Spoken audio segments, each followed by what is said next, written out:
na ako! College na ako. OMG!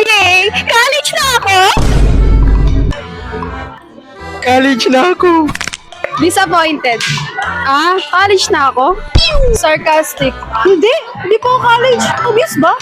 Scared. Hala, college na ako. Angry. Hala, college na ako. Welcome to Chika Ani! Bagong tunog ng kwento at sigla. Dito, bawat salita ay may kulay, bawat tawa ay may saysay, bawat opinyon ay may halaga. At para sa linggong ito, ating kilalanin ang ating mga freshies.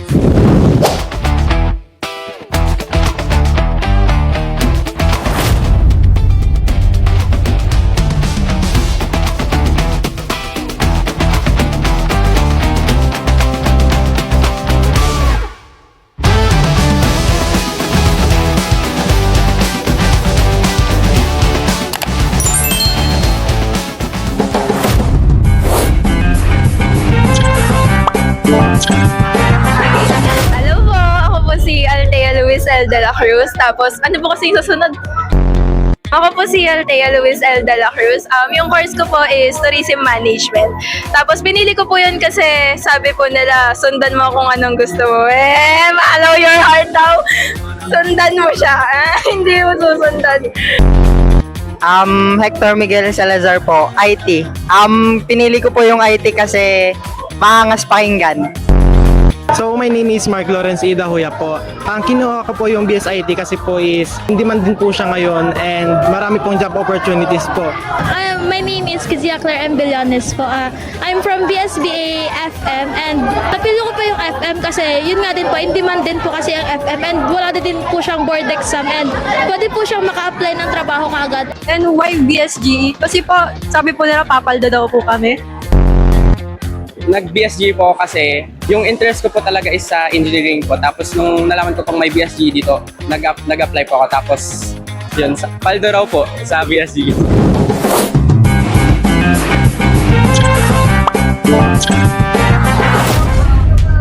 Kasi dapat we choose quality education and alam natin that TAU, tatak Carabao. Carabao?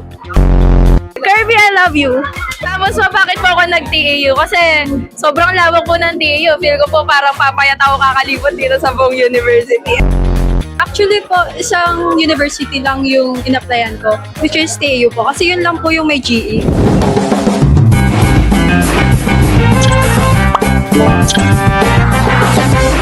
I know na sa course na pinili ko, yun yung path na gusto kong i-take. So, confident ako na ma-enhance lalo yung skills ko and mag-improve lalo yung mga knowledge ko na before. Ang ina-expect ko po is, syempre bagong environment na naman po, mag-a-adjust na naman po. Tapos mag-a-adjust po from high school to college, kaya medyo mahihirapan po. Pero ang ina-expect ko naman po is, magiging manageable naman siya with, basta po meron ka pong kasama sa mga yun po. Ang na-expect ko naman po is marami pong activities na mangyayari and mapapawiden po yung knowledge namin since mas malaking campus na po yung inaano namin and college na rin po. At tandaan, dito sa Chika Ani, ang bawat kwento ay fresh, siksik ng chismis at balita. Para updated tayo sa kwentuhan ng ating mga kachika ani. Tandaan, Chika mo, ani natin! muli ako ang inyong kachika Ani, Ria Pimentel. At Yomera Lucas.